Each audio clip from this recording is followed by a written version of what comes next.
So, among the many still outstanding questions from yesterday, why exactly was there so little apparent security at the Capitol building? How could people just break the windows facing the street? It's a more interesting story than you may have heard.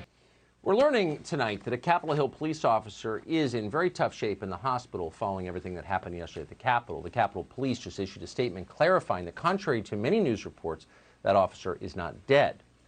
You're seeing news accounts say that 4 other people died yesterday. 3 of those deaths are attributed to something called medical emergencies. We don't know what that means. All deaths seem like medical emergencies. Hopefully we're going to find out detail on that. We do know one woman we've told you about, an Air Force veteran, was shot by the Capitol Police inside the building. So all of this happened yesterday at the nation's capital, the kind of thing you didn't think could happen there. So how did it happen? The authorities don't have an answer yet. The police chief of Washington, D.C., Robert Conte, suggested that officers were taken completely by surprise. Right.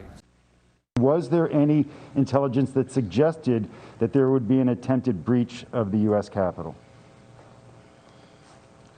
There was no intelligence that suggested there would be a breach of the U.S. Capitol. Right. Well, there's clearly no intelligence. I mean, that's pretty obvious.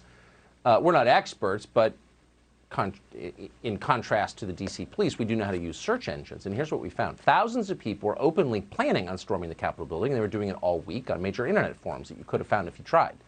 In one case, a guy posted a map of the Capitol complex and its underground tunnels. Surround the enemy, the post read. Storm the Senate, wrote someone else.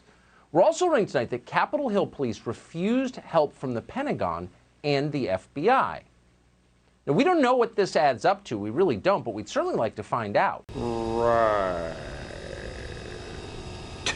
There was no intelligence that suggested there would be a breach of the U.S. Capitol. Right.